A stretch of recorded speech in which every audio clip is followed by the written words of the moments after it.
Hello everyone, welcome back to my channel. आज हम लोग डिस्कस करेंगे जो हमारे कॉम्प्रिहेंशन मेमोरी में हम लोग लास्ट क्लास में न्यूमेरिकल डिस्कस किए थे। तो आज हम लोग कुछ और एडवांस न्यूमेरिकल्स डिस्कस करेंगे। उसके बाद हम लोग जो रिमेनिंग थ्योरी पोर्शन था, जैसे कि आपका लेसिंग्स, बैटनिंग्स और स्प्लाइसेस, ये क्या होते हैं कॉम्प्रिहेंशन मेमोरी में, ये डिस्कस करेंगे। इसके बाद आपका कॉम्प्रिहेंशन मेंबर का यूनिट कंप्लीट हो जाएगा। उसके बाद आपको रिमेनिंग 3 यूनिट्स रहेंगे, रूफ, ट्रसेस, बीम और कॉलम बेसिस। तो इन सब में आपको 6 to 8 क्लासेस से ज़्यादा नहीं लगेगा। तो इसके बाद 6 to 8 क्लासेस में आपका स्टील स्ट्रक्चर का कंप्लीट सिलेबस कम हो जाएगा। तो आज पहले हम लोग अभी न्यूमेरिकल्स डिस्कस कर लेते हैं, फिर हम लोग इंट्रोडक्शन जो थ्योरी का है वो करके फिर हम लोग अपने कॉम्प्रिहेंशन मेंबर को कंप्लीट करेंगे। तो अब लास्ट क्लास में हमने कुछ बेसिक टाइप के न्यूमेरिकल्स हम लोग डिस्कस कर लिए थे। आज जो हम लोग न्यूमेरिकल्स डिस्कस करेंगे सॉल्यूशन, क्योंकि आपको पता है कि सेम ही होगा, चाहे आप टेंशन मेंबर करते थे या न्यूमेरिकल या कॉम्प्रिहेंशन मेंबर करते थे। P = सिग्मा इंटू ए, ये वाला आपका एक बेसिक फॉर्मूला है जो आपको हमेशा याद रखना है। इसी के बेसिस पे या तो आपको स्ट्रेंथ कैलकुलेट करने देता है या फिर आपको डिजाइन करने के लिए देता है। स्ट्रेंथ कैलकुलेट करने देता है तो P आपको मिसिंग रहता है, और अगर डिजाइन करने देता है तो P आपको गिवन रहता है और आपको सिग्मा और A आपको मिसिंग रहता है। तो ये दोनों चीज आपको डिजाइन करना पड़ता है। तो यही दो बेसिक्स पे आपका सारा न्यूमेरिकल चलेगा। बस अब आपको क्या होगा कि किसी में आपको दूसरे टाइप का स्ट्रक्चर दे देगा, जैसे आपको चैनल सेक्शन दे देगा, उसमें बीच में स्पेसिंग दे देगा, या फिर आपको कुछ क्वेश्चन में ही आपको थ्योरी जो है वो कुछ चेंज कर देगा, जिससे आपको समझने में कुछ कंफ्यूजन हो। क्योंकि कॉम्प्रिहेंशन मेंबर में बहुत ज्यादा कुछ कंफ्यूज करने के लिए है नहीं, या तो आपको कॉन्सेप्ट डायरेक्टली पता है या फिर आपको नहीं पता है, इसमें और कुछ डिफरेंट है नहीं। अब क्वेश्चन नंबर 1 में देखते हैं जैसे क्या कह रहा है। क्वेश्चन कह रहा है strut of effective length 3000 mm is to carry an axial load of 15 kN due to wind. Check whether an ISA 65/65/6 mm is alright for this purpose. Check slenderness ratio of strut for 1 ISA। आपको इसमें area और are minimum दे दिया है। अब ये question क्या कह रहा है ये समझिए। क्वेश्चन में आपको कह रहा है कि आपको 3000 mm का आपका इफेक्टिव लेंथ है, तो L = 3 मीटर्स है, which is equal to 3000 mm। अब ये क्या है, L इफेक्टिव है। मतलब अब आपको क्वेश्चन में ये निकालने के लिए नहीं कह रहा है कि आपको L कितना होगा, क्योंकि आपको L इफेक्टिव दे दिया, मतलब है कि अब वो रिवेटेड कनेक्शन है नहीं इसमें, और क्योंकि देने का कोई मतलब भी नहीं है, क्योंकि आपको ये इफेक्टिव लेंथ बता दिया है। अगर नहीं बताता इफेक्टिव लेंथ तो आपको क्लियर लेंथ देता 3000 mm, और आपको कनेक्शन का आपको डिटेल्स बता देता। फिर आप वो टेबल जो आपका था जिसमें आपको 1 रिवेट है तो उसमें आप कितना लेंगे, 2 रिवेट है तो कितना लेंगे, उसके हिसाब से आप कैलकुलेट करते, 0.85 से मल्टीप्लाई करते या 1 से मल्टीप्लाई करते, तो आपको L इफेक्टिव निकलता। ये सारा स्टेप आपको इसमें शॉर्ट कर दिया। अब ये शॉर्ट क्यों किया, ये इफेक्टिव लेंथ लिखने का मतलब ये कि अगर आप ये इफेक्टिव लेंथ को गलती से क्लियर लेंथ समझ गए तो आप बाकी पूरा कैलकुलेट करके इसमें आप 0.85 मल्टीप्लाई करेंगे और उसको रिड्यूस करेंगे, वहां पे आपका क्वेश्चन जो है वो रॉन्ग हो जाएगा। ठीक है, तो इसलिए वर्ड्स को अच्छे से समझना है और पढ़ना है कि क्या लिखा हुआ है। ये पहला लिखा हुआ है इफेक्टिव लेंथ, ये आप यहाँ पे लिख लिए। उसके बाद कह रहा है to carry an axial load of 15 kN, मतलब आपको P भी गिवन है 15 kN, which is equal to 15,000 newton. ठीक है, अब कह रहा है कि आपको एक ISA भी ये बता रहा है, मतलब आपको अब स्टील टेबल में जा करके पहले सिग्मा एज्यूम करके P/सिग्मा करके आप A ग्रॉस निकालते थे, उसके हिसाब से आप ISA चूज करते थे। ये सारा स्टेप आपको क्या कर रहा है, रिड्यूस कर दे रहा है। अब आपको डायरेक्टली कह रहा है कि एक ISA 65/65/6 है, ये बताइए कि ये इस केसेस में ऑलराइट है या नहीं है। अगर ऑलराइट नहीं है तो आपको कौन सा बेस्ट है ये आपको नहीं पूछ रहा है इस क्वेश्चन में। ये कह रहा है कि सिर्फ ये बताइए कि ये आपको बेस्ट है या नहीं है। अगर ये नहीं है तो आप बता देंगे कि दिस इज नॉट सुटेबल। इसके बाद आपका एक लॉजिक बनता है कि आप ये लिख देंगे कि अगर ये सुटेबल नहीं है तो कौन सा वाला सुटेबल होगा। उसका कैलकुलेशन नहीं दिखाएंगे हम लोग, अभी हम लोग इसको सॉल्व करेंगे तब आप देख लीजिएगा। और उसके बाद कह रहा है check slenderness ratio of strut.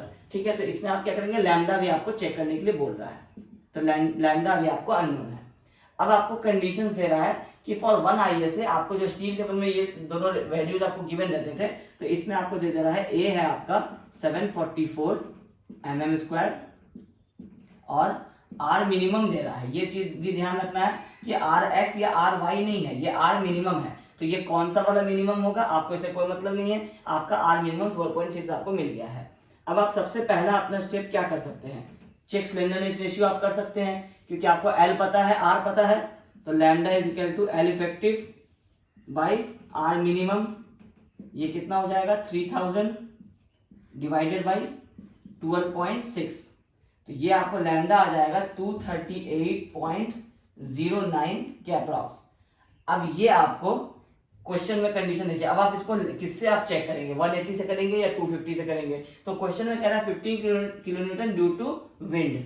अब ये विंड जो है इसके वजह से आपको पता है स्लेंडरनेस रेशियो का, आप जब टेबल आपने याद किया होगा तो उसमें आप लैम्डा लेते थे 180, लैम्डा लेते थे आप 250 और लैम्डा लेते थे आप 350। तो ये होता था आपको रिवर्सल ऑफ स्ट्रेसेस के कारण। तो विंड या अर्थक्वेक के कारण जो आपका लैम्डा का मैक्सिमम परमिसिबल वैल्यू था वो होता था 250।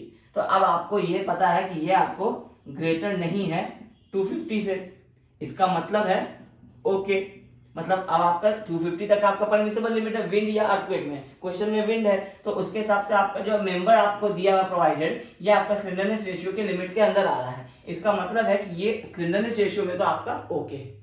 अब सेकेंड कंडीशन आपको क्या बोल रहा है, कह रहा है इसको चेक करने के लिए ऑल राइट है कि नहीं। तो ऑल राइट होने का क्या मतलब है, 15 किलोन्यूटन का लोड आ रहा है, अगर आपका वो मेंबर 15 से ज्यादा का कैरी कर सकेगा तो इसका मतलब है कि वो ऑल राइट है। अब वो कितना ज्यादा कैरी करेगा वो हमारा कंसर्न नहीं है। तो हम लोगों को निकालना है इस केस में P एक्चुअल जो वो ले सकता है।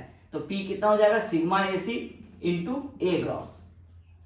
A ग्रॉस आपको पता है इस केस में 744 है। अब आपको सिग्मा AC नहीं पता है। अब आप यहाँ पे एक एजम्पशन भी ले लेंगे कि एज्यूमिंग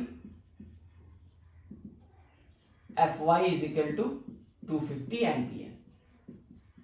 तो आपको अब क्या हो गया कि टेबल में आपको लैम्डा के लिए और Fy के लिए आपको सिग्मा AC का वैल्यूज गिवन होता था। आप अपने IS कोड में चले जाएंगे, उसमें आपको पता है कि ये जो हम लोग टेबल जो डिस्कस करते थे जिसमें आपको लैम्डा और Fy के लिए यहाँ पे Fy गिवन रहेगा और यहाँ पे आपको लैम्डा गिवन रहेगा। इसके हिसाब से आपका लैम्डा आया है 238.09। इसका मतलब है कि आप लैम्डा वाले टेबल में आप 230 और 240 इसके बीच का वैल्यू देखेंगे और इसके कॉरस्पॉन्डिंग जो आपको Fy 250 का जो वैल्यू होगा वो हम लोग देख लेंगे कि वो कितना है। उसके हिसाब से हम लोग यहाँ पे सिग्मा AC कैलकुलेट कर लेंगे। तो पहले ये लिखने के बाद हम लोग लिखेंगे sigma AC is equal to, और ये चीज ध्यान रखना है कि सिग्मा AC जो आप यहाँ से कैलकुलेट करते हैं इंटरपोलेट करके, आपको वो इंटरपोलेशन यहाँ पे हमेशा दिखाना है। अगर आप फॉर्मूला नहीं भी लिखेंगे x1 माइनस समथिंग, तो अगर आप वो नहीं भी लिखेंगे तो आपको एटलीस्ट इंटरपोलेशन का आपको पूरा मतलब सॉल्व करके यहाँ पे दिखाना है कि आपको पहला ग्रेटर वैल्यू क्या है, उसमें से आप क्या माइनस कर रहे हैं, क्योंकि वो वैल्यू ही आपका कैलकुलेटर पे क्रॉस चेक होगा। अब आप डायरेक्टली यहाँ पे सिग्मा AC का इंटरपोलेट रफ में करके आप डायरेक्टली वैल्यू निकाल देंगे कि सिग्मा AC इक्वल टू 238 आ रहा है या 80 आ रहा है, तो आप वो डायरेक्टली लिख देंगे तो ये नहीं पता चलेगा कि ये वैल्यू आपने ऑब्टेन किया है या आपको कहीं से मिल गया है। तो आपको ये दिखाने के लिए यहाँ पे इसको कंप्लीटली सॉल्व करना पड़ेगा, ठीक है। तो अब हमारे पास 250 और 230 240 के लिए वैल्यूज क्या होते हैं Fy के, ये सिग्मा AC का, ये हम लोग टेबल से देख लेते हैं। तो 230 के केस में सिग्मा AC यहाँ पे 21 होता है और 240 के केस में 20 होता है। अब आपका आया है 238.09, तो इसके लिए आप कैलकुलेट करेंगे, इस 20 से ही थोड़ा ज्यादा वैल्यू होगा और 21 से कम का वैल्यू होगा। तो आपको यहाँ पे ये निकालना है, तो आप इसको निकालेंगे 21 माइनस, फिर आप निकालेंगे 238.09 माइनस 230 मल्टीप्लाइड बाई 21 माइनस 20 और डिवाइडेड बाई आपका 240 माइनस 230। तो इससे क्या होगा कि आपको ये टोटल को जब आप सॉल्व कीजिएगा तो इससे आपको सिग्मा AC का वैल्यू मिल जाएगा। तो ये आ जाएगा 20.19 मेगा पास्कल इस इंटरपोलेशन करने के बाद। अब बहुत लोगों का क्वेश्चन था कि ये वाला टेबल हम लोगों को याद रखना पड़ेगा क्या? ये टेबल आपको याद नहीं रखना पड़ेगा। दो तरीके से आपको ये टेबल प्रोवाइड हो सकता है, या तो आपको क्वेश्चन के लास्ट में आपको एक ये पूरा बड़ा सा एक टेबल दे देगा, इसमें आपको ये 200 250 415 500 सबके लिए आपको वैल्यूज दिया रहेगा, यहाँ 0 10 20 30 इस तरह से करके आपको 240 250 इस तरह से कंप्लीट एक टेबल बना रहेगा जिसमें आपको सबका कुछ ना कुछ वैल्यूज गिवन रहेगा। या तो आप उसमें से डायरेक्टली ये वैल्यूज को देखेंगे और यहाँ पे आप इंटरपोलेशन करके इस वैल्यू को निकालेंगे। तो ये या तो आपको क्वेश्चन पेपर में रहेगा पहला, ठीक है, लास्ट में, और या नहीं तो दूसरा आपके क्वेश्चन में एक छोटा सा टेबल बना रहेगा। जैसे ये क्वेश्चन दिया है इसी में आपको यहाँ पे एक टेबल बना रहेगा और इसमें आपको ना सिर्फ ये 4 वैल्यूज देगा जो आपके काम के है। जैसे आपको पता है उसको कि उसका आपका लैम्डा 238 आना है, ये एग्जामिनर को पता है, तो वो क्या करेगा, वो यहाँ आपको 240 और यहाँ 230, इसके लिए आपको यहाँ वैल्यू दे देगा Fy 200 और 250 के लिए। अब ये 200 250 क्यों देगा, ताकि आपको कंफ्यूजन हो कि आपको कौन सा वाला देखना है। इसमें आपको 21 20 लिखा रहेगा, इसमें आपको 19 और 18 लिखा रहेगा। तो आपको पता है कि आपको 250 देखना है और आपका लैम्डा जितना आया है वो इन दोनों के बीच में ही आएगा, ये तो श्योर है। ये आपको क्रॉस चेक करने का एक मेथड भी हो जाता है और इससे आप डायरेक्टली यहाँ अपना कैलकुलेट कर लेंगे। तो दो तरीका है, या तो आपको क्वेश्चन पेपर के लास्ट में मिलेगा, क्वेश्चन पेपर लास्ट में, या फिर आपका जो क्वेश्चन होगा उस क्वेश्चन में ही आपको टेबल गिवन होगा। ठीक है, टेबल ये वाला आपको याद नहीं रखना होता है। तो अब इस टेबल से हम लोगों को ये सिग्मा एसी का वैल्यू मिल गया 20.19। अब एक चीज पता नहीं, हम लोग स्लेंडरनेस, जब हम लोग इफेक्टिव स्ट्रेस कैलकुलेट कर रहे थे, परमिसिबल स्ट्रेस, उस समय आपको ये बताए थे कि नहीं बताए थे, आपको जब भी आपका विंड या फिर अर्थक्वेक का बात होगा तो IS 800 1984 कहता है, क्लॉज नंबर आपको स्क्रीन पे आ जाएगा, उस पेज नंबर 31 पे क्लॉज 3 पॉइंट समथिंग है, उसमें ये बताता है कि आपको जो भी परमिसिबल स्ट्रेस होगा, जब भी आप विंड या अर्थक्वेक को कंसिडर करेंगे तो सिग्मा एसी जो है ये आपका 33.33% से आप इंक्रीज कर देंगे। ठीक है, तो मतलब आपके अगर जो आपका सिग्मा एसी आता है जो भी 20.19, तो आप उसको 33.3% से इंक्रीज करेंगे, क्योंकि आप विंड या फिर अर्थक्वेक फोर्स को कंसिडर कर रहे हैं। ठीक है, तो अब आपका सिग्मा एसी आया है 20.19, तो अगर हम लोग सिग्मा एसी, इसको हम लोग डैश नाम दे देते हैं, सिग्मा एसी डैश, तो ये हो जाएगा यहाँ सिग्मा एसी डैश इंटू ए ग्रॉस। सिग्मा एसी डैश कौन सा सिग्मा एसी होगा, जो फाइनल होगा। तो अब आपको सिग्मा एसी आया है 20.19, सिग्मा एसी डैश कितना हो जाएगा 20.19 प्लस 1/3 इंटू 20.19, ये क्या हुआ 20.19 जो आपका सिग्मा एसी था, और आप उसको 20.19 को ही आप 33.33% से इंक्रीज करेंगे, तो मतलब ये 1/3 हो जाएगा। तो ये जो वैल्यू आएगा इसको आप ऐड कर देंगे, तब ना आपका जाके ये टोटल सिग्मा एसी डैश जो होगा ये आपको इंक्रीमेंट में आएगा। जो एक्चुअल था वो 20.19 था, विंड लोड के लिए जब हम लोग कंसिडर करेंगे तो ये आपको इससे इंक्रीज हो जाएगा, तो ये हो जाएगा 26.92 एमपीए। अब आपका देखिए पर इंक्रीज जो आया वो आया 26.92, जो एक्चुअल आ रहा था वो आ रहा था 20.19। तो हम लोग इस केस में आप सिग्मा एसी डैश को ही अब आगे लेके चलेंगे। तो अब आपका P जो है वो कितना हो जाएगा, P आपको सिग्मा एसी डैश मिल गया है, सिग्मा एसी डैश आपको 26.92 एमपीए, मतलब न्यूटन पर mm स्क्वायर, और A आपको पता है क्वेश्चन में गिवन है 744 mm स्क्वायर। तो जब आप इसको सॉल्व करेंगे तो P आपका आ जाएगा 20.03 kilo Newton.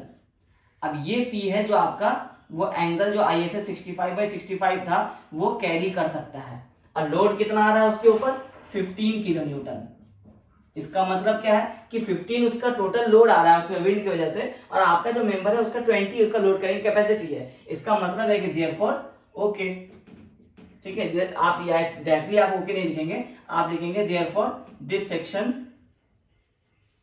Section is adequate, मतलब ये सफिशिएंट है, ये प्रोवाइड कर सकते हैं। तो ये है आपके इस क्वेश्चन का पूछने का मतलब है। आपको सिंपल सा न्यूमेरिकल है जिसमें आपको P = सिग्मा एसी इंटू ए ग्रॉस निकालना था। ए ग्रॉस आपको क्वेश्चन में दे रखा था, इसलिए आपको स्टील टेबल नहीं खोलना पड़ा और आपको सिर्फ सिग्मा एसी डैश कैलकुलेट करना पड़ा। एक्स्ट्रा टर्म ऐड कर दिया, check slenderness ratio of stud, वो अगर नहीं भी लिखा होता आप तो भी स्लेंडरनेस रेशियो आपके लिए बेटर रहेगा कि आप एक बार चेक करके उसको मैक्सिमम लिमिट से चेक करें, क्योंकि अगर वो उसमें इंक्रीज हो गया इसका मतलब है कि ये यहीं पे आपको एंगल जो है वो फेल हो जाएगा। तो इसलिए आपको हमेशा ये क्वेश्चन में अगर नहीं भी लिखा रहता तो भी आपको हमेशा हर क्वेश्चन में स्लेंडरनेस रेशियो उसके लिमिट के हिसाब से चेक कर लेना चाहिए, क्योंकि उस पे भी आपको मार्क्स रिड्यूस हो सकता है। ठीक है, तो सारे आप अपने लूप होल्स को कवर रखेंगे तो आपको फुल मार्क्स मिलेगा। तो ये आपका एक टाइप का क्वेश्चन। अब हम लोग थोड़ा और डिफरेंट टाइप के क्वेश्चन में मूव करते हैं, जिसमें हम लोग अब चैनल सेक्शन यूज करेंगे, उसके बीच में स्पेसिंग्स होगा, तो हम लोग उस टाइप का न्यूमेरिकल देखते हैं। अब क्वेश्चन नंबर 2 देखिए, a column is made up of 2 ISMC 300 placed back to back. The column has both ends rigidly held and restrained against rotation. Length of column is 6 meter. Calculate the maximum load the column can carry. Question कह रहा है calculate the maximum load जो आपका column carry कर सकता है। ठीक है, ये आपको निकालना है P।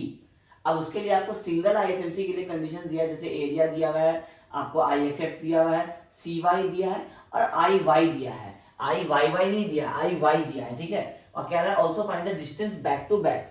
अब दो चीज समझिए, एक कह रहा है column is made up of 2 ISMC 300 placed back to back, मतलब 2 ISMC है और बैक टू बैक आप प्लेस करेंगे। तो अब बैक टू बैक प्लेस करने में आपको अभी ये नहीं समझ में आ रहा है कि बैक टू बैक में आप स्पेसिंग देंगे या नहीं देंगे, मतलब आप यहां से डायरेक्टली दूसरा वाला चैनल प्लेस कर देंगे या फिर अब यहां आपको कह रहा है also find the distance back to back. Distance back to back का मतलब क्या हुआ कि अब जो है बैक टू बैक यूज करने वाले हैं चैनल सेक्शन को, उसके बीच में कोई गैप होगा।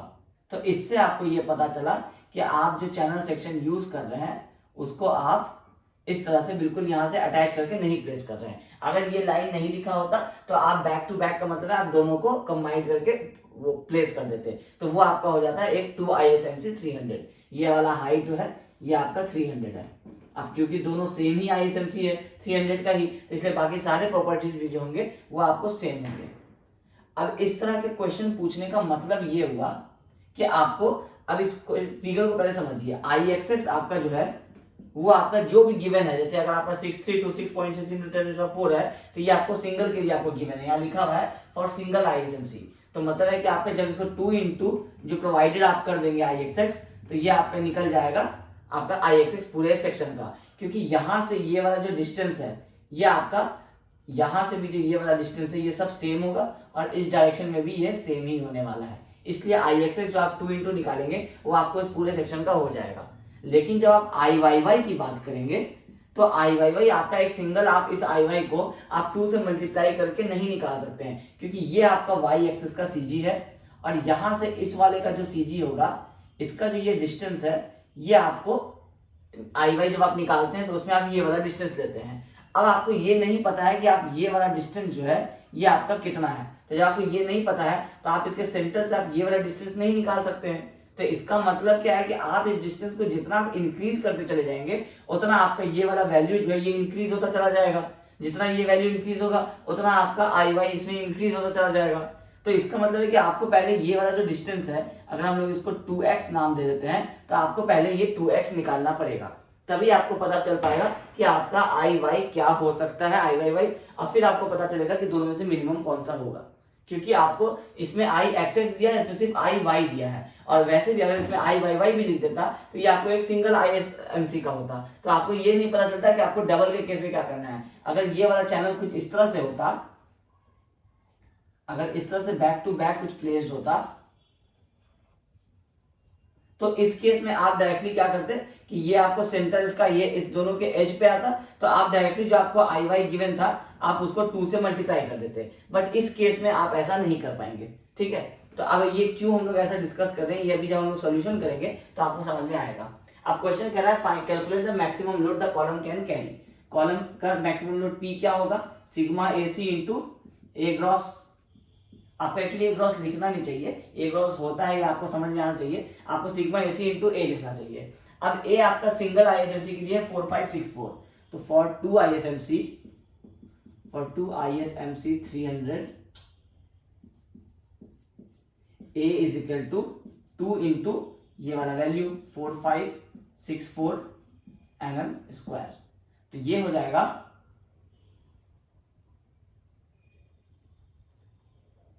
9128 mm²।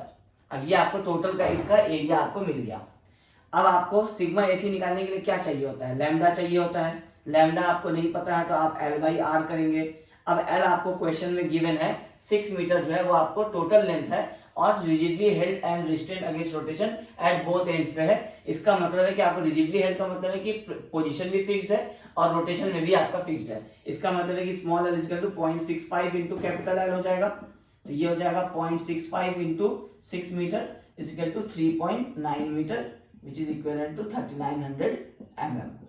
अब आपको L पता चल गया है, तो आपको L/R निकालने के लिए आपको R मिनिमम भी अभी आपको नहीं पता है, तो अब आपको R मिनिमम क्या होता है, RXX RYY में से जो भी मिनिमम आएगा, अब वो आपको इस केस में पता नहीं है। और आपको अभी हम लोग एज्यूम करते हैं कि आपको स्टील टेबल भी नहीं दे रहा है, और वैसे भी स्टील टेबल देता है तो भी आप इस केस के लिए आप RXX तो निकाल लेंगे लेकिन RYY आपको मिलेगा नहीं। तो उसके लिए आपको R मिनिमम के लिए सबसे अच्छा आपको जो प्रोसेस है वो है कि आप I मिनिमम निकालेंगे और डिवाइडेड बाय आप अपना A कर देंगे, तो इससे आपको R मिनिमम निकल जाएगा। तो अब R मिनिमम के लिए आपको I मिनिमम चाहिए होगा। अब I मिनिमम में आपको IXX जो है ये आपको गिवन है क्वेश्चन में 2 इंटू आई एक्स एक्स है 6326.6 इंटू 10⁻⁴। ये आपको सिंगल का वैल्यू था, 2 से मल्टीप्लाई करेंगे तो आपको डबल का वैल्यू मिल जाएगा। ये हो जाएगा 1.2725 इंटू 10⁸ mm⁴। अब ये आपका आई एक्स एक्स का वैल्यू है डबल के केस में। अब आपको आई वाई वाई का वैल्यू नहीं पता है कि आई वाई वाई कितना होगा, तो अब जैसे जैसे आपका ये डिस्टेंस इंक्रीज होता जाएगा वैसे वैसे आपका आई वाई वाई जो है वो इंक्रीज होता जाएगा। तो आप इस डिस्टेंस को कितना रखेंगे, अगर आप बहुत कम रखेंगे मतलब आपका 1 mm या 2 mm का अगर आप गैप रख देंगे तो आई वाई वाई आपका मिनिमम हो जाएगा, तो फिर आप आई वाई वाई कैलकुलेशन मिलेंगे। लेकिन आपका आई एक्स एक्स का वैल्यू जो है आपको इतना आ चुका है, तो अब अगर आप आई वाई वाई इससे ज्यादा प्रोवाइड करेंगे, अगर आई एक्स एक्स से अगर आप इसको बहुत दूर रख देंगे दोनों को तो आपको आई वाई वाई ज्यादा हो जाएगा, लेकिन आई एक्स एक्स तो आपका कांस्टेंट रहेगा क्योंकि ये डिस्टेंस तो वैरी कर ले रहा है। तो इसका मतलब है कि आप आई वाई वाई को आप सबसे मिनिमम जो वैल्यू होगा वो या तो 0 से स्टार्ट करके आप इस वाले वैल्यू तक ला सकते हैं, ऐसा कर सकते हैं। 0 इन द सेंस की मतलब जो आपका सिंगल आई वाई का वैल्यू होगा आप इस वाले वैल्यू से 310 से लेकर के आप उसको इस वाले वैल्यू तक ला सकते हैं। इससे ज्यादा जैसे ही आई वाई वाई आपका होगा तो आप आई एक्स एक्स को आई एक्स एक्स मिनिमम मानेंगे। तो हम लोग ऐसा कर सकते हैं कि अगर हम लोग I Y Y is equal to अगर हम लोग आई एक्स एक्स कर दें तो इससे क्या होगा कि हमारा जो आई वाई वाई हम लोगों को निकालना है एक तो वो निकल जाएगा और उसमें जो अननोन वैल्यू है वो हम लोगों को पता चल जाएगा। मतलब आई वाई वाई क्या होता है 2 इंटू सिंगल वाले केस का जो हमारा होता है मतलब I Y plus A H square, ये हमारा होता है आई वाई वाई। और आई एक्स एक्स आपको पता है कि 1.2725 इंटू 10⁸ है। अब इसमें आपका 2 इंटू आई वाई का वैल्यू आपको गिवन है 310.8 इंटू 10⁴ प्लस एरिया आपको गिवन है, एरिया दो, अभी आप सिंगल का बात कर रहे हैं तो आप सिंगल वाले इसका एरिया लेंगे जो है 4564, ठीक है, इंटू सॉरी ये ए इंटू अब आपको h निकालना है। h का आपका क्या डिस्टेंस होगा यहां से लेकर के ये वाला डिस्टेंस, इसमें यहां तक का जो डिस्टेंस है ये तो आपको होता है cy जो आपको गिवन है इसमें, क्योंकि आपका cg से लेकर के h तक का डिस्टेंस है cy। लेकिन आपको ये वाला डिस्टेंस जो है आपका x, क्योंकि अगर हम लोग उसको 2x मानते हैं तो ये वाला डिस्टेंस x और ये वाला डिस्टेंस x हो जाएगा। तो आपका cy प्लस x करेंगे तो ये वाला डिस्टेंस आपका h हो जाएगा। तो अब आप यहाँ क्या करेंगे cy मतलब आपका 23.6 प्लस आप यहाँ पे करेंगे x, तो इससे क्या हो जाएगा कि और इसका स्क्वायर, तो जब आप इस टोटल को सॉल्व कर लेंगे तो ये आपका निकल जाएगा क्या ये आई वाई का वैल्यू x के टर्म में। अब आपको ये नहीं पता है कि x कितना है आपका, और इसको जब आप इक्वेट करेंगे 1.2725 इंटू 10⁸ से तो इससे आपको ये x का जो वैल्यू है ये निकल करके आपको आ जाएगा। तो ये कितना आएगा, ये आ जाएगा 91.55 mm। इसका मतलब है कि आपका अगर 91.55 आप सेंटर टू सेंटर डिस्टेंस या फिर आप यूं कहेंगे 2x कितना हो जाएगा तो ये हो जाएगा 183.10 mm। अगर आप ये वाला आपका गैप प्रोवाइड करते हैं जो आपको यहाँ निकालने बोला था also find the distance back to back, अगर आप इस 2x की जगह पे अगर आप 183.1 का अगर आप गैप प्रोवाइड करते हैं एग्जैक्टली ये वाला, तो आपका जो आई वाई वाई होगा वो आपका इक्वल हो जाएगा आई एक्स एक्स के। तो आपको क्या होगा कि एक तो ये पता चल गया कि दोनों में से मिनिमम कौन सा है, दूसरा आपको ये वाला वैल्यू भी मिल गया जो आपको क्वेश्चन में निकालने बोल रहा था। तो इससे आपका ये वाला केस जो है ये क्लियर हो गया। अब ये आपका तो एक आंसर हो गया और आपको ये पता चल गया कि I Y Y is equal to I X X है। तो अब आपके पास आई वाई वाई का वैल्यू क्या होगा, जो आई एक्स एक्स का वैल्यू होगा, आई एक्स एक्स का वैल्यू आप यहाँ निकाल चुके हैं। अब आपको अगर आर मिनिमम निकालने बोला जाए तो आप यहाँ पे निकाल सकते हैं 1.2725 इंटू 10⁸ डिवाइडेड बाई एरिया आपको 2 के केस में पता है जब यहाँ निकाले थे 9128। तो इससे आपको क्या निकल जाएगा आर मिनिमम, ये कितना हो जाएगा 118.07 mm। अब आपको आर मिनिमम निकल चुका है तो आप लैम्डा निकाल सकते हैं एल बाई आर। एल आपको पता है 3900 mm डिवाइडेड बाई आर आपका 118.07, तो लैम्डा आ जाएगा 33.03। अब आपको लैम्डा मिल गया। क्वेश्चन में आपको लैम्डा के लिए सिग्मा एसी का वैल्यू आपको गिवन है। अब लैम्डा 33.03 है मतलब इन दोनों के बीच में कहीं पे लाई करता है। अब आपको 145 और 139 के बीच में तो आपको इंटरपोलेट करना है, तो आप सेम इंटरपोलेशन का फॉर्मूला लगाएंगे और आप यहाँ पे अपना 33.03 के लिए जो आपका सिग्मा एसी आ रहा है वो आप कैलकुलेट करेंगे। तो सिग्मा एसी हो जाएगा 145 माइनस लैम्डा है आपका 33.03 minus 30 multiplied by 145 minus 139 divided by 40 minus 30। ठीक है, ये आपको लैम्डा 2 का वैल्यू है, ये आपको लैम्डा 1 का वैल्यू है, ये वाला भी आपको लैम्डा 2 के कॉरस्पॉन्डिंग है और ये आपको लैम्डा 1 के कॉरस्पॉन्डिंग है। उसके बाद ये आपका है जो लैम्डा आपका क्वेश्चन आया था माइनस आप कर रहे हैं लैम्डा अपना 1। ठीक है, तो अब आप जब इसको टोटल को सॉल्व करेंगे तो सिग्मा एसी आपका आ जाएगा 143.182 न्यूटन पर mm स्क्वायर। अब आपको डायरेक्टली P निकाल लेना है, P equal to sigma AC into A. Sigma AC आपको पता है 143.18 इंटू ए आप डबल के लिए निकाल चुके थे जो आपका 9128 के अप्रोक्स आ रहा था। तो जब आप इसको सॉल्व करेंगे तो आपका P आ जाएगा 1306.96 किलो न्यूटन।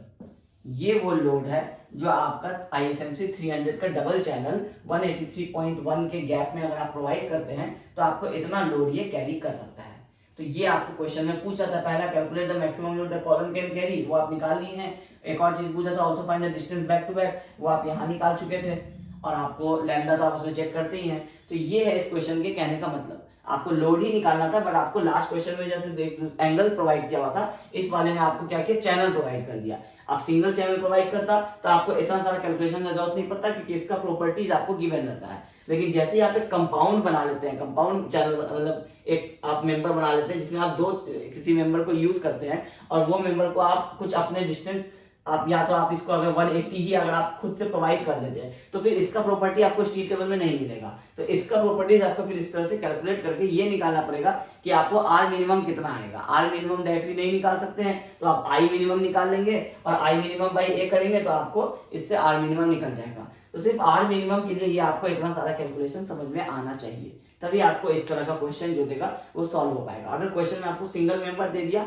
तो वो तो आपको स्टील टेबल से डायरेक्टली ऑब्टेन करना, सॉल्व कर लेना है। लेकिन इस तरह का जब भी चीज देगा तो आपको आपके बेसिक कैलकुलेशंस जो आप मॉस एंड टॉस में पढ़ते हैं वो आपको आना चाहिए, तभी आपका इस तरह का क्वेश्चन सॉल्व हो पाएगा।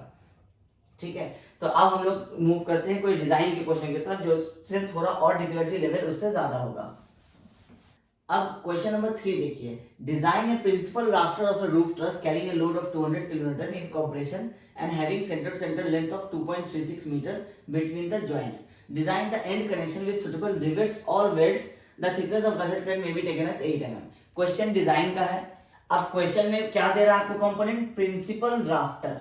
अब प्रिंसिपल राफ्टर क्या होता है ये हम लोग एक बार डिस्कस किए थे स्टार्टिंग में कि जो आपका एक ट्रस में जो ये टॉप का कंपोनेंट होता है ये आपका कहलाता है प्रिंसिपल राफ्टर, जो इन सारे कनेक्शंस को यहाँ पे गसेट प्लेट रहेगा, यहाँ गसेट प्लेट रहेगा, यहाँ गसेट प्लेट रहेगा, तो ये आपको होता है प्रिंसिपल राफ्टर। तो इसका मतलब ये आपको रहता है कंटिन्यूअस मेंबर।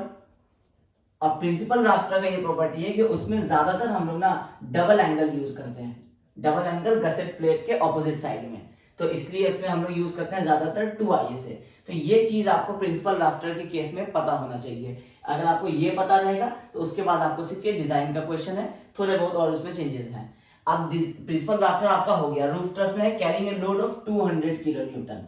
अब आएगा हमारा दूसरा इंपॉर्टेंट टॉपिक, पहला तो हो गया आपको प्रिंसिपल राफ्टर उसका प्रॉपर्टी, तो हम लोग लिखेंगे कि using 2ISA in principle rafter, ये हो गया हमारा एक प्रॉपर्टी। ठीक है, अब दूसरा P आपको क्या है 200 किलो न्यूटन, काफी ज्यादा लोड होता है। ठीक है, तो इसलिए ये आपका जो कंसीडर होगा ये होगा हैवी लोड्स में। जब हैवी लोड्स में कंसीडर होगा तो अब हम लोग जब डिजाइन में पढ़े थे कि लाइट लोड अगर वेट होगा तो हम लोग सिग्मा एसी को हम लोग पहले 80 एज्यूम करेंगे और अगर हैवियर लोड होगा तो हम लोग 110 एज्यूम करेंगे। तो इस केस में जो आप सिग्मा एसी एज्यूम कीजिएगा, एज्यूम, तो ये आपका हो जाएगा 110 न्यूटन पर mm स्क्वायर। ठीक है, ये हम लोग डिस्कस किए थे हैवियर लोड का। अब कह रहा है डिजाइन करने के लिए design the and connections with suitable rivet और वेल्ड्स। अब आपको ये नहीं बता रहा है कि रिवेट करना है या वेल्ड करना है, वो कह रहा है रिवेट या वेल्ड में से कुछ भी कीजिए, तो आपको जाहिर सी बात है दोनों करना पड़ेगा। तो हम लोग एक एक करके कनेक्शंस में बाद में आएंगे, पहले हम लोग मेंबर चूज कर लेते हैं कि कौन सा हम लोग लेने वाले हैं। तो अब आपको ए क्या होगा, ए ग्रॉस रिक्वायर्ड हम लोग निकालते थे, ये हो जाएगा P बाई सिग्मा। P है आपका 200 kilo Newton divided by sigma है आपका 110, तो ये आ जाएगा आपको 1818 mm स्क्वायर। अब आपको क्या करना है, 2ISA प्रोवाइड करना है जिसका ए ग्रॉस आपको 1818 से ज्यादा हो। इसका मतलब है कि आपका जो 1ISA जो आपका होगा वो आपका 909 mm² से ज्यादा होना चाहिए। तो हम लोग क्या करेंगे, स्टील टेबल से एक मेंबर ट्राई करेंगे, ट्राई 2ISA 100/65/6 mm। तो इसका हमारा एरिया कितना हो जाएगा, 955 mm²। तो 2ISA 100/65/6 है, तो एक एरिया जो निकला है ये निकला है फॉर 1 एंगल। तो फॉर 2 एंगल कितना हो जाएगा, area is equal to 955 into 2 is equal to 1910 mm²। अब ये हमारा ए ग्रॉस जो हम प्रोवाइड कर रहे हैं, यहां हम चाहे लिख देंगे फॉर 2ISA। ठीक है, अब ये आपका रिक्वायर्ड आ रहा था 1818, आप जो चूज कर रहे हैं 2ISA 100/65/6, तो उसमें एक का जो आपका आ रहा है वो 955 आ रहा है, 2 का 1910 आ रहा है। आप पहला कंडीशन तो अभी सेटिस्फाई कर रहे हैं कि ए ग्रॉस रिक्वायर्ड से आप ज्यादा प्रोवाइड कर रहे हैं। अभी आप चेक करेंगे कि आपके ऊपर जो टोटल लोड आ रहा है वो 200 किलोन्यूटन का आ रहा है, तो आप ये देखेंगे कि 200 किलोन्यूटन से ज्यादा इसका कैरिंग कैपेसिटी होता है या नहीं होता है। अब आप ये समझिए कि फिगर कैसा बन रहा है। ये आपका एक गसेट प्लेट है जो कि आपका 8 mm का है, ये थिकनेस जो है ये 8 mm है, ऐसा क्वेश्चन में गिवन है। इसमें आप एंगल लगा रहे हैं ये। अब ये दोनों ISA जो है, ये एक का आपको 100/65/6 इसका साइज है। तो एक सिंगल, अब ये जो डबल वाला केस है इसमें आपका ये सेंटर लाइन है इसका, तो आपको ये वाले केस का जो वैल्यू है ये तो चेंज नहीं होगा, लेकिन ये वाले में अगर आपका ये वाला CG है, इससे ये वाला जो डिस्टेंस है ये तो आपका वेरी कर देगा। स्टील टेबल में तो आपका एक जनरलाइज इसके लिए कोई वैल्यू मिलेगा नहीं। तो हम लोगों को जैसे IYY अगर हम लोग निकालना चाहेंगे, क्योंकि अब जैसे हम लोगों को इस केस में हम लोगों को RXX मिल जाता है, ठीक है, तो अब RXX हम लोगों को स्टील टेबल में ही मिल जाता है इस केस में, और RYY हम लोगों को नहीं पता रहता है, तो RYY हम लोगों को निकालना पड़ता है। तो RYY के लिए हम लोगों को IYY पता होना चाहिए, तभी तो हम लोग IYY पता होगा, तो उससे हम लोग RYY √IYY करके निकाल देंगे। तो अब IYY क्या होगा, तो सिंगल के लिए हम लोगों को पता है कि IYY का एक वैल्यू होता है IY जो हम लोगों को स्टील टेबल में गिवन है। तो एक सिंगल 100/65/6 के लिए हम लोग IY का वैल्यू ले लेंगे, फिर हम लोग उसको निकाल के डिवाइड बाई A करेंगे अंडर रूट करके, तो हम लोगों को RYY मिल जाएगा। फिर हम लोग देखेंगे कि स्टील टेबल में जो RXX गिवन है और जो आप RYY निकाल रहे हैं, दोनों में से कौन सा मिनिमम है। जो मिनिमम होगा उसको लेकर के हम लोग आगे फिर स्लेंडरनेस रेशियो अपना कैलकुलेट करेंगे। तो IY का वैल्यू आपको स्टील टेबल में एक सिंगल के लिए क्या गिवन है, 32.4 इंटू 10⁴ mm4, ये आपको IY का वैल्यू गिवन है। तो जब आप IYY निकालेंगे तो IYY के लिए आपको ये हो जाएगा 2 into IY plus A into X²। X² में क्या हो जाएगा आपको CY², क्योंकि CY एक्चुअली CY प्लस ये जो डिस्टेंस है 8 का हाफ 4, तो ये 4 हो जाएगा और ये टोटल स्क्वायर हो जाएगा। तो जब आप पूरे को सॉल्व करेंगे तब आपको जाकर के IY निकलेगा। तो इसके लिए आपको CY का वैल्यू पता होना चाहिए। तो CY का वैल्यू भी आपको स्टील टेबल में ये वाले एक सिंगल वाले के लिए ये वाला CY का वैल्यू होगा, ये आपको गिवन है, ये है आपका 14.7 mm। तो अब हम लोग क्या करेंगे, हम लोग IYY निकाल लेंगे। तो IYY is equal to 2 into, एक सिंगल के लिए IY का वैल्यू है आपका 32.4 इंटू 10⁴ प्लस एरिया का वैल्यू है एक सिंगल के लिए आपका 955 इंटू H के लिए आप निकालेंगे CY प्लस आपका ये हाफ डिस्टेंस मतलब 4, तो CY है आपका 14.7।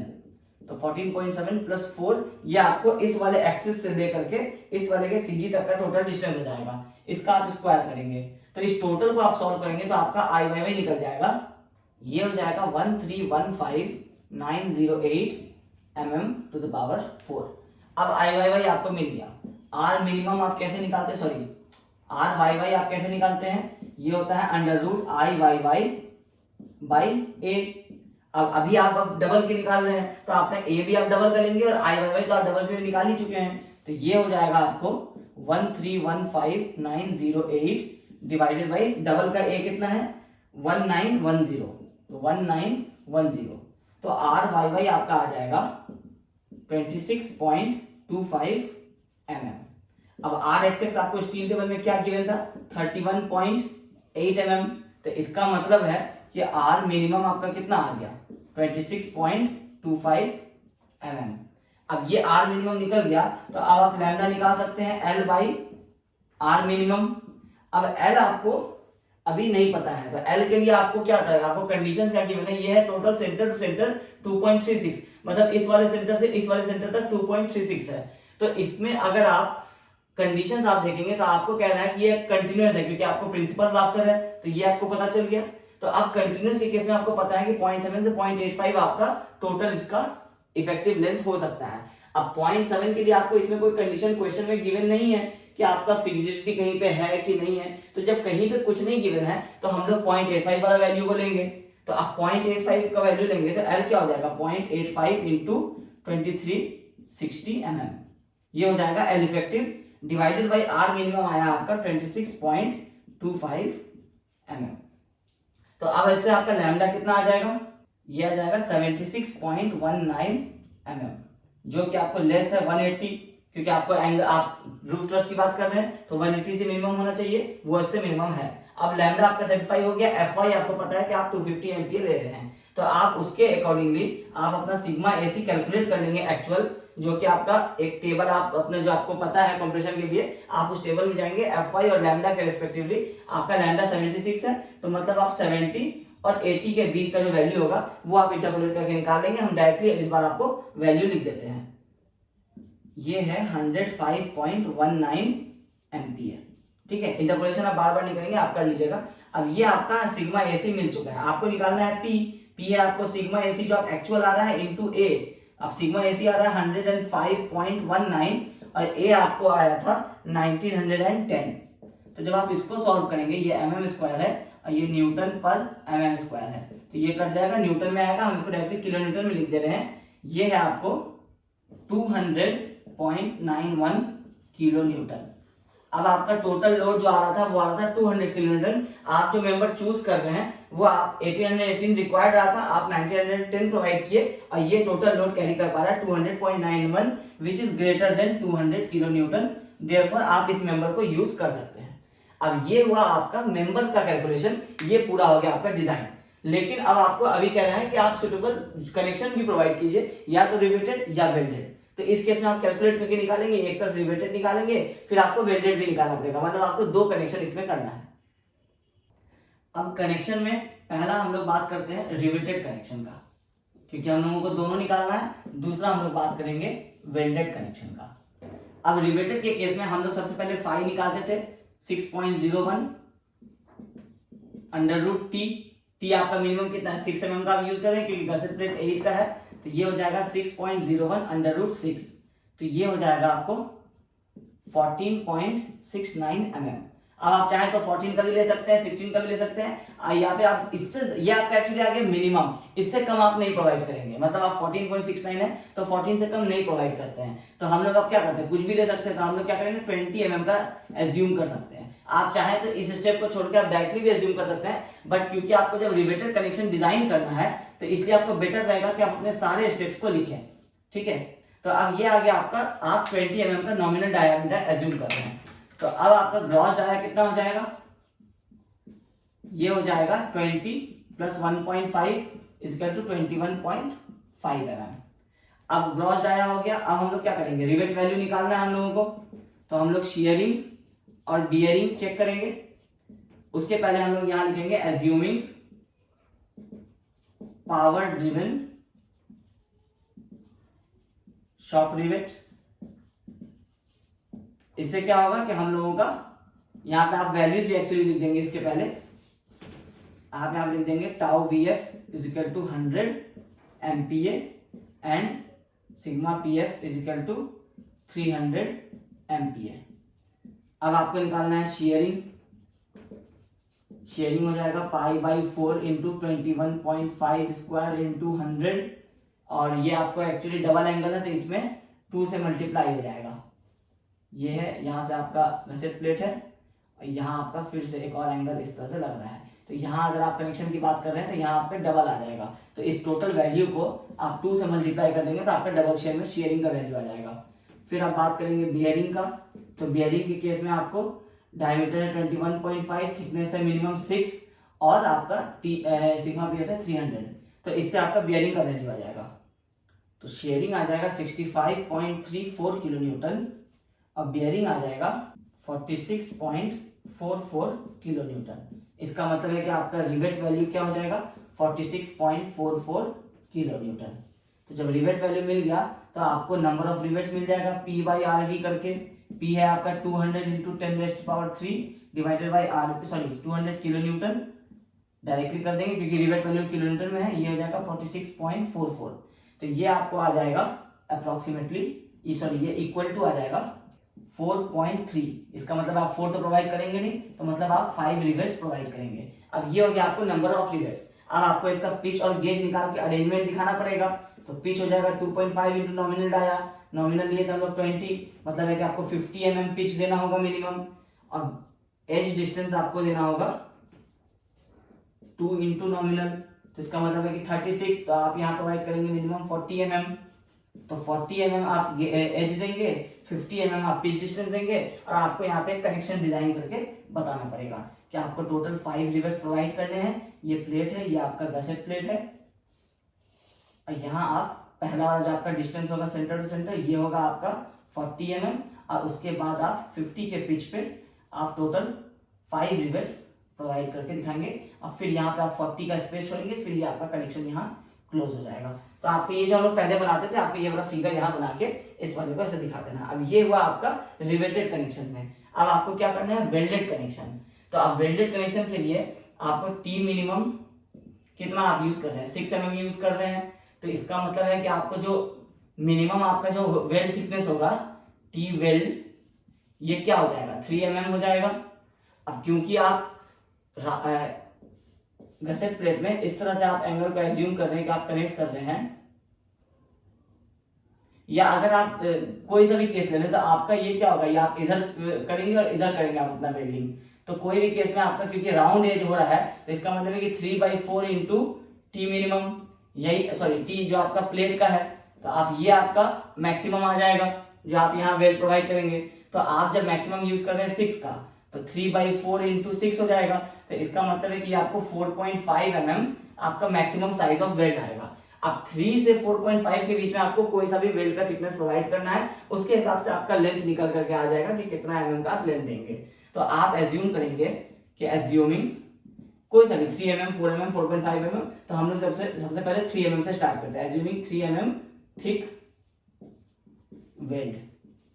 तो थ्रॉट थिकनेस, अब क्योंकि ये 90 डिग्री बनाएगा, ये भी 90 डिग्री बना रहा है, तो इसलिए थ्रॉट थिकनेस हो जाएगा throat thickness is equal to 0.7 into 3। तो ये हो जाएगा आपको 2.1 mm। अब हम लोगों को लेंथ ऑफ वेल्ड निकालना है। तो लेंथ ऑफ वेल्ड के लिए पहले आपको फोर्स पता होना चाहिए। तो P टोटल है आपका 200 किलो न्यूटन। तो अगर हम लोग डबल एंगल की बात करें तो सिंगल एंगल पे अगर हम लोग रोड को डिवाइड करें तो क्योंकि दोनों सेम साइज का है और गसेट प्लेट के सेंटर से है, तो इसका मतलब है कि force in each angle is equal to 100 kilo newton हो जाएगा, हाफ हाफ। अब 100 तो हो गया, अब यहाँ पे 100 एक्ट कर रहा है, तो इस वाला ये वाला जो वेल्ड आप निकालेंगे और ये वाला जो वेल्ड निकालेंगे तो ये P1 और P2 के लिए निकलेगा। तो आप उस अकॉर्डिंगली आप पहले अपना P1 निकाल लेंगे और फिर आप अपना P2 निकालेंगे। फिर P1 के अकॉर्डिंगली आप अपना वेल्ड प्रोवाइड करेंगे और फिर P2 के अकॉर्डिंगली आप अपना नीचे वाला वेल्ड प्रोवाइड करेंगे। फिर आप उसका एक फिगर बनाएंगे। तो ये हो जाएगा P1 के लिए फॉर्मूला क्या होता था, P इंटू, जैसे अगर आप इसको P1 कंसिडर करते हैं क्लोज वाले को और P2 कंसिडर करते हैं CG से फार वाले को, तो P1 हो जाएगा P इंटू ये वाला डिस्टेंस जो फार वाला डिस्टेंस है। तो इसको अगर हम लोग H2 नाम दे देते हैं तो P into H2 divided by total H। अब P2 अगर आपका फार वाला है तो इसमें जो आप निकालते हैं तो P इंटू ये वाला डिस्टेंस हो जाता है H1। तो P into H1 divided by H। अब आपको ये H2 और H1 कहां से मिलेगा, ये आपको स्टील टेबल से मिलेगा। आप ISA यूज कर रहे हैं 100/65, तो 100/65 आप यूज कर रहे हैं तो उसके हिसाब से आपको CXX मिल जाएगा ये वैल्यू और EXX मिल जाएगा ये वाला वैल्यू। तो आप EXX जो आएगा वो आपका H2 में आ जाएगा और CXX जो होगा ये आपका H1 में आ जाएगा। तो दोनों की जगह पे हम लोग इसका वैल्यू पुट करेंगे स्टील टेबल से देख करके और फिर हम लोग इसको निकालेंगे। P हम लोग का 100 है इस केस में, क्योंकि अब हम लोग 100 को ही डिवाइड कर रहे हैं P1 और P2 में। हम लोग क्या कर रहे हैं कि ये हमारा सेंटर था, टोटल 200 लोड था, इस पे 100 इस पे 100 आ रहा है। अब हम लोग एक का डिजाइन कर रहे हैं कि जो ऊपर और नीचे वेल्ड प्रोवाइड करेंगे तो वो 100 का 50-50 तो होगा नहीं, क्योंकि एंगल का CG थोड़ा ऊपर की तरफ होता है। तो जब ऊपर की तरफ होगा तो ये वाला लोड P1 ज्यादा होगा, ये वाला लोड P2 कम होगा। तो हम लोग इसके हिसाब से निकाल ले रहे हैं, जो इधर निकलेगा भाई इधर भी निकलेगा, फिर हम लोग उसको डायग्राम में प्रोवाइड करके दिखा देंगे। तो अब हम लोग आगे इसको कैलकुलेट करते हैं। 100 इंटू 68.1 डिवाइड बाई टोटल है आपका 100। अब P2 हो जाएगा 100 इंटू 31.9 डिवाइड बाई टोटल जो आपका लेंथ है वो है आपका 100। तो जब आप इसको सॉल्व करेंगे, ये है एक्चुअली आपका P किलोन्यूटन में है, तो इसको आप इंटू 10⁻³ कर देंगे, ठीक है। और इसको भी आप 10⁻³ कर देंगे। तो जब आप इसको टोटल को सॉल्व करेंगे तो ये आपका आ जाएगा 68.1 किलो न्यूटन, और ये आ जाएगा 31.9 किलो न्यूटन।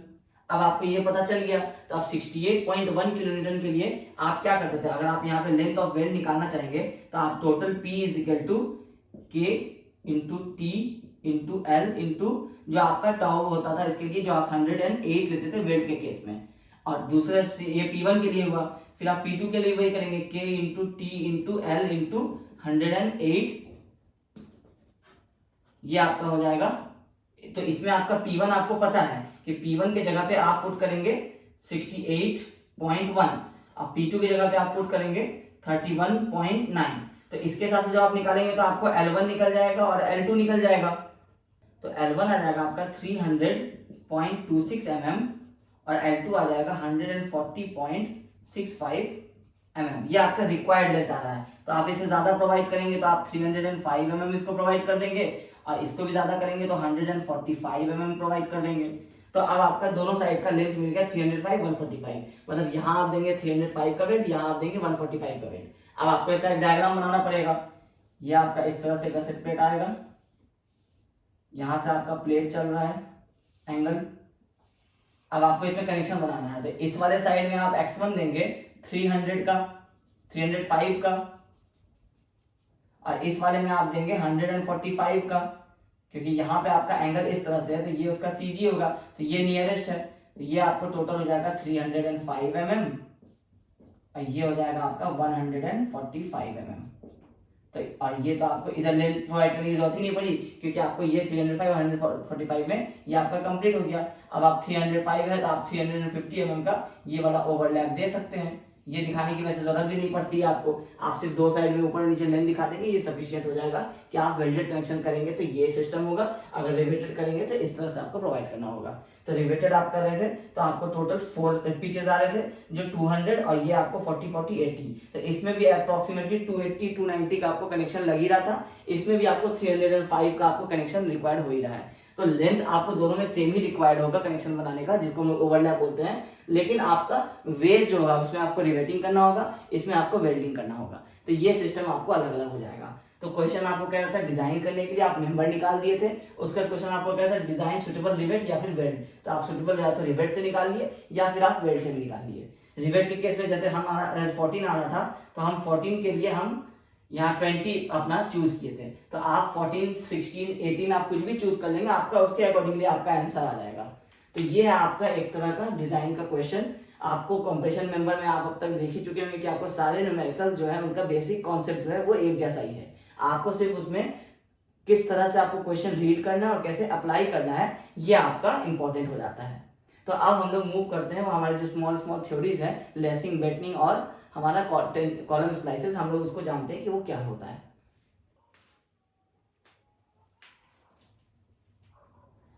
अब फटाफट हम लोग लेसिंग, बैटनिंग और कॉलम स्प्लाइसेस समझते हैं क्या क्या होता है। लेसिंग्स होता है कि जैसे आपका ये है एक आपका बिल्टअप कॉलम, तो जब आप सिंगल एक सेक्शन यूज करते हैं, जैसे आप एक सिंगल आई यूज करते हैं, तो उस केस में तो आपको कोई इश्यू होता नहीं है। लेकिन जब भी आप दो आई को यूज करना चाहेंगे, या आप 4 एंगल्स को यूज करना चाहेंगे, या कोई भी 2 मेंबर्स को अगर आप कनेक्ट करना चाहेंगे, तो आपको उसमें जो मेंबर उसको कनेक्ट करता है वो मेंबर आपको 2 टाइप का होता है। पहला जिसको हम लोग बोलते हैं लेसिंग्स, और दूसरा होता है जो हमारा कहलाता है बैटन्स। तो जब हम लोग लेसिंग्स करते हैं तो वो लेसिंग्स कहलाता है, बैटन्स करते हैं तो बैटनिंग्स कहलाता है। ठीक है, अब ये लेसिंग्स क्या होता है ये समझिए। इस फिगर में जैसे अब ये आपका एग्जांपल के लिए ये 4 एंगल को हम लोग कनेक्ट करना चाह रहे हैं, तो 4 एंगल है और चारों को मिला करके हम लोग एक कॉलम बनाना चाह रहे हैं, कुछ इस विड्थ का B और कुछ इस डेप्थ का D। तो ये हमारा क्या होगा कि 2 एंगल का जो लेंथ है वो प्लस हम लोग बीच में कुछ गैप रखते हैं। अब ये जब गैप रख रहे हैं तो ये चारों कंबाइंड कैसे होगा, तो हम लोग एक क्या करते हैं, प्लेट यूज करते हैं या कई बार हम लोग एंगल्स भी यूज करते हैं। तो या तो इस लेसिंग्स के जगह पे या तो हम लोग फ्लैट्स यूज करते हैं या फिर हम लोग एंगल्स यूज करते हैं लेसिंग्स की तरह, ठीक है। तो अब या तो आप फ्लैट्स यूज कर रहे हैं तो आप फ्लैट्स से क्या करते हैं कि एक एज आप यहाँ इस वाले एंगल में रिवेट करते हैं और एक इस वाले एंगल में आप रिवेट कर देते हैं, और ये आपको इस तरह से कुछ इंक्लाइंड होता है, कुछ एंगल थीटा से जो आपका वर्टिकल से, कुछ एंगल थीटा होता है जो प्रिफरेबली आपका 40 से 70 डिग्री के बीच होता है, बट 45 डिग्री हम लोग जनरली प्रेफर करते हैं। इसके हिसाब से इसका लेसिंग का डिजाइन करते हैं, 45 से रखें। 45 से बियॉन्ड में उसका रिजल्ट फिर और डिक्रीज होता चला जाता है, तो हम लोग कोशिश करते हैं कि 35 से 45 के रेंज में हम लोग अपना थीटा को रखते हैं और फिर हम लोग लेसिंग प्रोवाइड करते हैं। अब ये जो लेसिंग हम लोग यहाँ से स्टार्ट करते हैं और कुछ हम लोग डाउन आते हुए ये जो एक लेसिंग प्रोवाइड करते हैं, ये एक लेसिंग जो डिस्टेंस कवर करता है ये आपका टोटल एक लेंथ कहलाता है L। तो इसके हिसाब से ही आप एक सिंगल लेसिंग डिजाइन करते हैं और फिर आप उसको टोटल लेंथ आपका टोटल आपको कॉलम का पता होता है कि अगर आपको 3 मीटर के लिए डिजाइन करना है तो उस हिसाब से आपका एक अगर सिंगल L अगर आपका आया है 300 mm, तो इससे आपको पता चल जाता है कि आपको 10 टाइम्स ये लेसिंग्स आप प्रोवाइड करेंगे तो आपका वो 10 से आप उसका टोटल स्ट्रेंथ कैलकुलेट करते हैं। मतलब आप एक निकाल लेते हैं फिर आप उसको 10 से मल्टीप्लाई करते हैं तो आपको टोटल लेसिंग से कितना स्ट्रेंथ आ रहा है ये आपको पता चल जाता है। अब जनरली ये जो लेसिंग्स होता है ये आपका होता है कॉम्प्रेशन मेंबर, बट इसको हम लोग क्या करते हैं कि पहले कॉम्प्रेशन की तरह डिजाइन करते हैं, उसके बाद हम लोग इसको चेक करते हैं टेंशन के लिए भी, क्योंकि ये जो लेसिंग्स होता है इसमें आपको रिवर्सल ऑफ स्ट्रेसेस पॉसिबल होता है। तो रिवर्सल ऑफ स्ट्रेसेस पॉसिबल है तो लेसिंग्स हम लोग लगा रहे हैं कॉम्प्रेशन मेंबर में, तो पहले हम लोग कॉम्प्रेशन मेंबर में इसको कॉम्प्रेशन की तरफ चेक कर लेंगे, वो जो रिक्वायर्ड साइज आएगा उसको हम लोग चेक करेंगे टेंशन के लिए। अगर वो टेंशन के जो उसका रिक्वायरमेंट है उसके अंदर आ रहा है तो जो कॉम्प्रेशन हम लोग साइज चूज किए वो फाइनल हो गया। अदरवाइज अगर टेंशन के लिए ज्यादा रिक्वायर्ड होगा तो हम लोग फिर टेंशन के लिए जो हमारा वैल्यू आएगा वो हम लोग यहाँ लेसिंग्स में प्रोवाइड कर देते हैं। तो बेसिकली लेसिंग्स आपका एक फ्लैट्स या एंगल्स होता है जो आपको बिल्टअप कॉलम्स में जो मेजर कंपोनेंट्स होते हैं ये आपको मेजर कंपोनेंट्स या आप कह सकते हैं मेन कंपोनेंट्स हैं। तो ये जो मेन कंपोनेंट्स को कनेक्ट करने में आपका हेल्प करता है वो आपको कहलाता है लेसिंग्स। अब ये लेसिंग्स का है क्या है कि इसका प्लेस करने का 4-5 टाइप है।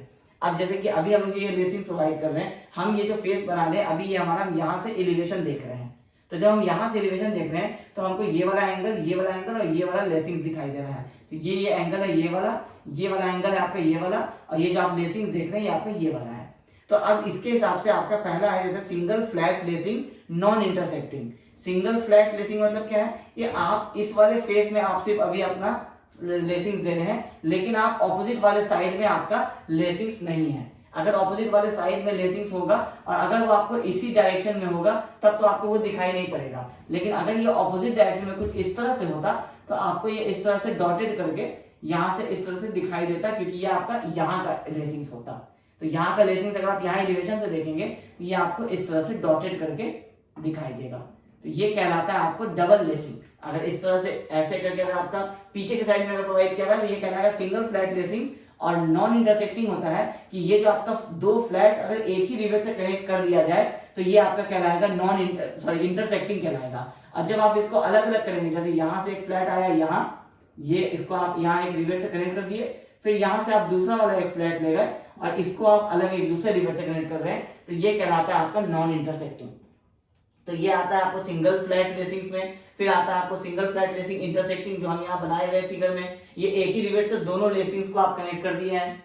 उसके बाद आता है single flat lacing non mirror image. Non mirror image का मतलब ये जो अभी हम ये वाला बनाए थे कि सिंगल फ्लैट लेसिंग है, मतलब एक तरफ आपका सिंगल चल रहा है और वो आपको दूसरे तरफ में नॉन मिरर है। मतलब अभी हम लोग बात कर रहे थे कि अगर मिरर होगा तो इसके पीछे पीछे ही रहेगा, वो आपको पता नहीं चलेगा, लेकिन अगर नॉन मिरर रहेगा तो वो आपको इसके ऑपोजिट डायरेक्शन में होगा और वो आपको डॉटेड लाइंस में इस तरह से शो करना पड़ेगा। आपको डिस्क्रिप्शन में नोट्स दिया हुआ है, उसमें आपको तरह तरह के जितने भी टाइप के लेसिंग्स होते हैं वो आपको सारा फिगर के साथ बताया हुआ है, तो उससे आपको ये चीज क्लियर हो जाएगा। उसके बाद आता है डबल फ्लैट लेसिंग। जब हम लोग एक ही साइड में जब हम लोग डबल फ्लैट्स लगाएंगे, मतलब ये ग्रीन वाला हम लोग अगर इस डायरेक्शन में ही लगा रहे थे तो इधर ही हम लोग डबल इस तरह से करके लगाएंगे तो ये हमारा कहलाएगा डबल फ्लैट लेसिंग। अब डबल फ्लैट लेसिंग का मतलब क्या होगा कि एक डायरेक्शन में ही आप डबल दे रहे हैं, और अब अगर दूसरे वाले साइड में इधर भी अगर आपका डबल हो रहा है तो वो आपको वैसे भी दिखाई पड़ेगा नहीं, क्योंकि आपका दोनों डायरेक्शन में जो लेसिंग्स था वो आपको सामने से ही दिख रहा है, तो उसके पीछे में भी अगर दोनों साइड से लेसिंग्स होगा तो वो आपको नहीं दिखाई पड़ेगा। ठीक है, तो इस तरह से आपको इसका नाम होता है सिंगल फ्लैट लेसिंग। इसमें आपको नॉन इंटरसेक्टिंग, इंटरसेक्टिंग और नॉन मिरर इमेज होता है। फिर डबल फ्लैट लेसिंग होता है जिसमें आपको एक तो इंटरसेक्टिंग होता है, जो आपको ये सारा है आपको एक सिंगल कनेक्शन से ही आपको कनेक्ट किया जाएगा, और एक लास्ट होता है आपका double flat lacing with battens. इसका फिगर हम लोग यहाँ बनाए हैं। डबल फ्लैट लेसिंग मतलब हम लोग एक साइड में ही डबल फ्लैट्स दे रहे हैं। अब उसमें विथ बैटन्स का मतलब क्या है कि हम लोग क्या करते हैं, हर एक लेसिंग के बाद एक हम लोग बैटन्स प्रोवाइड करते हैं। बैटन्स होता है हॉरिजॉन्टल कंपोनेंट, लेसिंग्स होता है आपका इंक्लाइन कंपोनेंट, और ये आपका होता है हॉरिजॉन्टल कंपोनेंट। तो ये भी, इसका भी वही काम है, बैटन्स का भी लेसिंग के जैसा ही काम है, बस ये आपको क्या करता है, हॉरिजॉन्टल आपको कनेक्ट करके रखता है दो कंप्रेशन मेंबर्स को। तो इसमें हम लोग क्या करते हैं, टेंशन के लिए डिजाइन नहीं करते हैं, इसमें हम लोग सिर्फ कंप्रेशन के लिए डिजाइन करते हैं। ठीक है, लेसिंग्स को हम लोग टेंशन और कंप्रेशन दोनों के लिए डिजाइन करते हैं। ये इसमें डिफरेंस होता है, प्लस इसके शेप के हिसाब से भी, क्योंकि ये आपको हॉरिजॉन्टल होता है इसलिए ये आपका कहलाता है बैटन्स। अब बैटन्स का यहाँ आपको एक बड़ा फिगर बनाया हुआ है जिसमें हम लोग लेसिंग्स को हम लोग क्या करते हैं, एक सिंगल रिवेट से ही कनेक्ट कर देते हैं, कभी ज्यादा रिक्वायर्ड होता है तो 2 रिवेट करते हैं, लेकिन बैटन्स में हम लोग 3, 4 इस तरह से हम लोग सारा रिवेट जो होता है ये इस तरह से प्रोवाइड करते हैं। तो इसका कुछ डेप्थ होता है डी, तो ये आपका कुछ डेप्थ होता है डी। तो बैटन्स जो हम लोग प्रोवाइड करेंगे वो जब हम लोग, अगर हमारा ये टोटल एक लेंथ है एल, अगर हमारा ये एक फ्लोर हाइट है फॉर एग्जांपल, ये हमारा अगर है 3 मीटर का, तो हम लोग जो बैटन्स प्रोवाइड करेंगे वो हम लोग एटलीस्ट ऐसा प्रोवाइड करेंगे कि आपका जो टोटल लेंथ है वो आपका 3 बेस में डिवाइड हो जाए। मतलब ये आपका एक इसके सेंटर से इसके सेंटर तक एक आपका लेंथ हो जाएगा L1, उसके बाद हम लोग फिर कुछ ऐसे इंटरवल में प्रोवाइड करेंगे कि ये हो जाएगा आपको L2, और उसके बाद हम लोग एंड में प्रोवाइड करेंगे तो ये हो जाएगा आपको L3। ठीक है, तो मिनिमम हम लोग कितना प्रोवाइड करेंगे कि ये बे नंबर 1, ये बे नंबर 2 और ये बे नंबर 3, टोटल जो एक लेंथ होगा वो आपको 3 पार्ट्स में डिवाइड हो जाए। ठीक है, तो जो आपका एंड वाला बैटन्स होगा ये कहलाता है एंड बैटन्स, अपने लोकेशन के हिसाब से ये भी कहलाता है आपको एंड बैटन्स, और ये जो बीच वाला बैटन्स होता है इसको हम लोग कहते हैं इंटरमीडिएट बैटन्स, इंटरमीडिएट बैटन्स, ये भी आपका सेम है। ठीक है, तो आप लोग बैटन जो लेसिंग्स होता है वो लेसिंग्स तो आप जो टोटल फ्लोर हाइट में थ्रू आउट प्रोवाइड करते हैं। अब इसी के बीच में आपका जैसे यहाँ पे इस तरह से लेसिंग प्रोवाइड हो सकता है। ठीक है, तो लेसिंग्स का सेपरेट डिजाइन होगा, कितने लेसिंग प्रोवाइड होंगे, क्या साइज के, बैटन्स का सेपरेट डिजाइन होता है। हम लोगों को सिर्फ लेसिंग्स और बैटन्स का इंट्रोडक्शन पढ़ना है कि ये क्या होते हैं, किस तरह से प्रोवाइड करते हैं, इसके नोमेनक्लेचर क्या क्या होते हैं।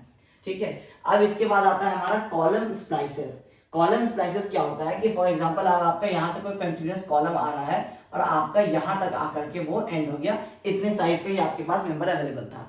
अब आपको फर्दर जो है ये फॉर एग्जांपल अगर आपका ये 3 मीटर से आ रहा था और आपको 0.2 मीटर्स, या आप थोड़ा ज्यादा और प्रोवाइड कर लीजिए, आप फॉर एग्जांपल अगर आपको 1 मीटर और आपको प्रोवाइड करना था तो आपका वो लेंथ कंप्लीट हो जाता। अब आपके पास 1 मीटर का भी मेंबर है, 3 मीटर का भी मेंबर है, आपको दोनों को कनेक्ट करना है फॉर सम रीजंस। तो अब जब आप उसको कनेक्ट करेंगे तो आपको इस तरह से कनेक्ट करना है कि इसके ऊपर जो लोड आ रहा है P वो इससे आपको इसमें ट्रांसफर हो, और फिर वो जहां बॉटम में जो इसके फाउंडेशन पे लोड ट्रांसफर होना है वो वहां पे लोड ट्रांसफर हो। बीच में आपको इस कनेक्शन की वजह से कोई लॉसेस नहीं होने चाहिए। तो हम लोग एक टिपिकल एग्जांपल लेते हैं कि जैसे हम लोगों का एक आई सेक्शन है। ठीक है, अब इस आई सेक्शन में आपको बैटन्स प्रोवाइड करना है, सॉरी आई सेक्शन में आपको कॉलम स्प्लाइसेस प्रोवाइड करना है, मतलब इसी आई के ऊपर एक और आई आपको कनेक्ट करना है। तो इसमें आप क्या करेंगे, पहले आपका जो ये दोनों फेस होगा, ये दोनों फेस में आपका इस तरह से आप एक फ्लैट्स या कोई सा भी एक मेंबर यूज करेंगे कॉलम स्प्लाइस को कनेक्ट करने के लिए। आपका वो एंगल भी हो सकता है, आपका वो फ्लैट भी हो सकता है, और आप उसको क्या करेंगे, रिवेटेड करेंगे कनेक्शन में टोटल। मतलब इस तरह से आप यहाँ 2 रिवेट करेंगे, इस तरह से यहाँ 2 रिवेट करेंगे, फिर सेम आपका इस तरफ भी होगा, तो ये आपका हुआ कि आपका दोनों साइड से आपका एजेस जो है, ये आपका रेड में आप देख रहे होंगे, ये आपका है फ्लैट्स, ये आपका कनेक्टिंग मेंबर जिसको हम लोग कहते हैं स्प्लाइसेस, इसको आप कह सकते हैं स्प्लाइस। ठीक है, ये स्प्लाइस है जो हम लोग यूज करते हैं दो मेंबर को कनेक्ट करने के लिए। तो ये आपका रिवेटेड कनेक्शन है, ये आपका कनेक्टेड है। उसका जो ये बीच वाला पोर्शन है, ये कनेक्शन तो आपका पूरा थ्रू आउट इस तरह से आपका कनेक्टेड हुआ है। तो इस वाले पोर्शन में भी जो आप ये ग्रीन वाला देख रहे हैं, ये वाला आपका कहलाता है डमी प्लेट, इसको हम लोग कहते हैं डमी प्लेट।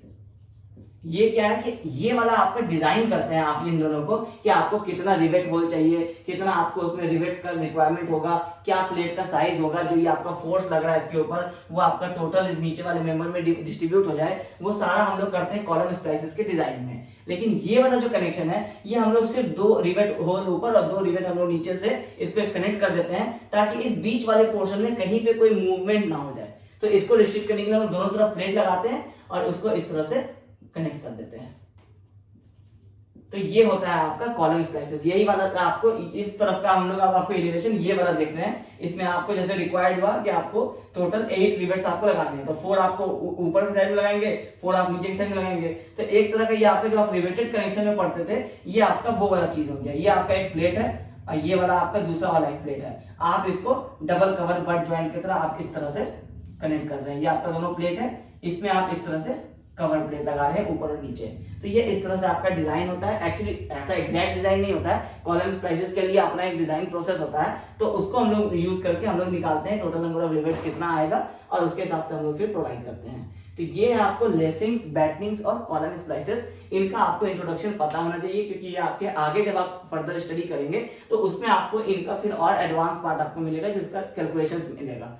तो इससे हम लोगों का कंप्लीट होता है कॉम्प्रेशन मेंबर का कंप्लीट यूनिट। अब हमारे पास बचता है 3 यूनिट, जो है हमारा रूफ ट्रस, दूसरा हमारा बीम्स और कॉलम बेसिस।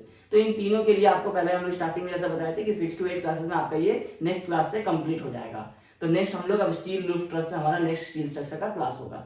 तो आई होप आपको आज के क्लास में सारी चीजें समझ में आ गई होंगी। तो अगर आपको ये वीडियो पसंद आया तो इस वीडियो को जरूर लाइक कीजिएगा। Thank you.